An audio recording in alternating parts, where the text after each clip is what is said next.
what effect has vertical video had on storytelling in that regard? What's your experience with vertical video? So the means of consuming stories largely depends on the mediums and formats through which we're consuming them. Yeah. So for the longest time, the only way you could watch something like a form of entertainment is if you went to a theater and there's a stage and they're performing there. If you want to listen to music, you had to go to a concert or hope that the place you go to, there's a musician there who can sing or play the banjo or something, right? Yep.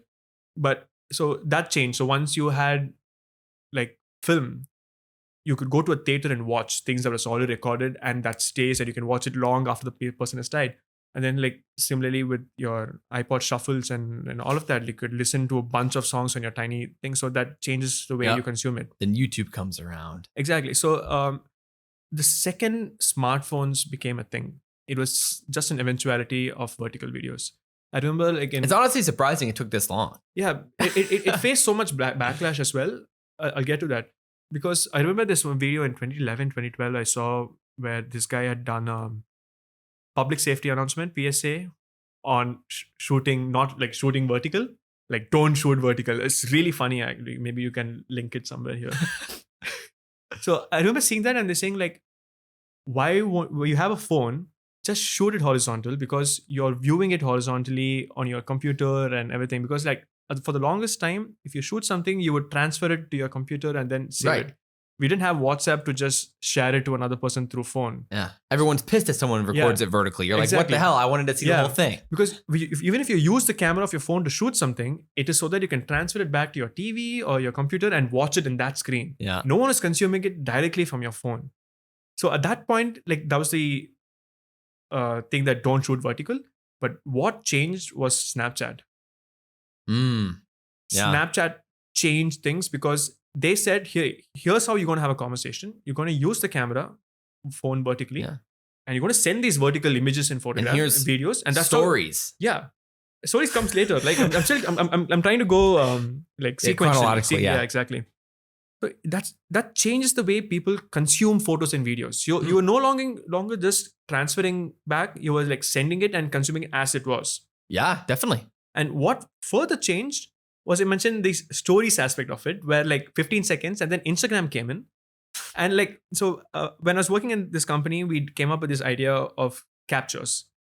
So these were vertical short films where the actors or the characters in the film are aware that at least one camera is recording them or is being recording. So like, you can't deny, it's not like a film where the camera is like an overarching, just observing the element. God watching. So the characters in the films are aware. So this, like, we came up with this idea, Hardik and I, because like we were seeing so many people put up like vlogs and selfie videos and just shit like that. So if you're scrolling through this, you stop and watch it, you're left thinking, wait, is this a short film or is this someone just posting it? Right? So we made it, we faced a lot of backlash for that. Like it was a struggle to get that going. Because like would you even call it a short film where we shot it on an iPhone 10 that had just come out at that point. So can you consider that a short film, just shooting the phone, just random people? You see influencers do that all the time. Like, does that constitute a short film or not? And we shot so they gave us a short budget and we had 15 days to shoot 17 scripts. Wow. Which we managed somehow. Like, that was a phase in my life. Oh my word, yeah. I'm not sure how I will ever repeat that. But yeah, we managed to do that. And we were sitting and editing it when IGTV launched. Oh.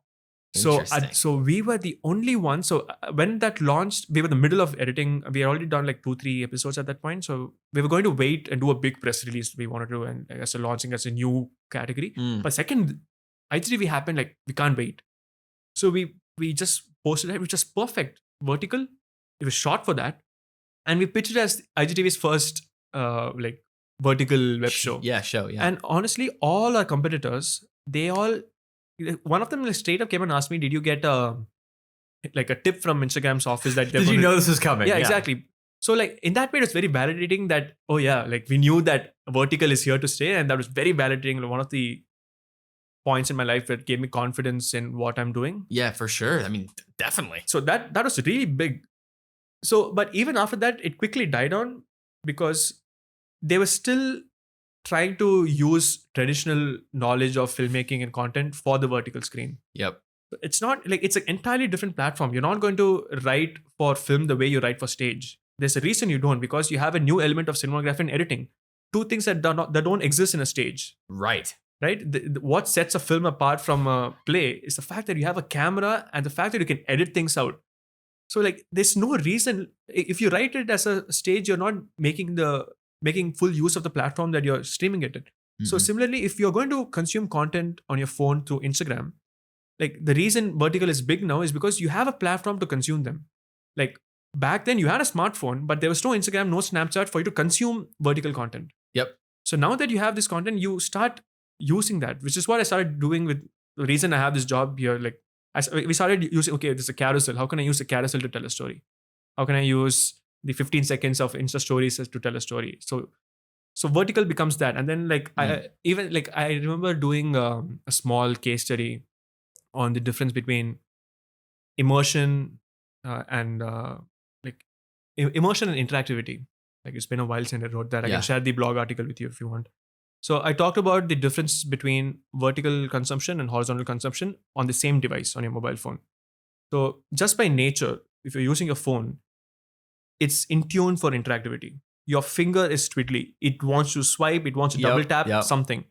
But so which is why, like, if I'm watching something vertical on my phone on Instagram and I get a WhatsApp notification, my finger just wants to go and tap that notification immediately. But if I'm watching something on YouTube and I press full screen, if I get a notification, that's a commitment. Yeah. If I see a notification, I'm going to swipe it out, go back after the video is done, because I don't want to click on it, turn the phone again and respond. So the second I make the decision to go full screen on YouTube, I'm immersed. It's a commitment. I want immersion. Yeah. So like at the same time, like when I'm sitting and having dinner or lunch and watching something, I don't want to watch Bandersnatch when I'm eating. I don't want to click. Just play something. My hands are busy eating. I just want my eyes to consume.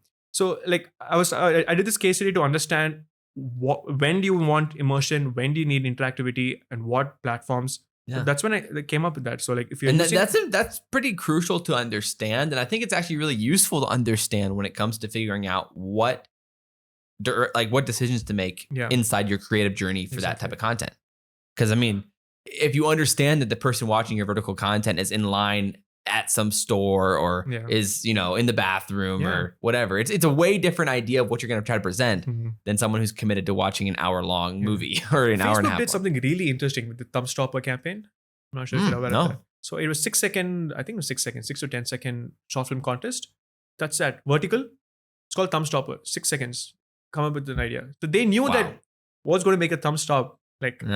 So the vertical thing is here to stay. It just, you would never see a vertical film experience because it's not conducive. Because if you see vertical, you want to interact. You don't want to, there's no immersion. Yeah. So you never go to a film theater that is suddenly, that's never going to happen. A skyscraper. Yeah. So I think that's a key difference. So as long as you have platforms, as long as you have a smartphone, there will be places where you can consume vertical content. Yeah. And a good vertical content video is going to have some form of interactivity.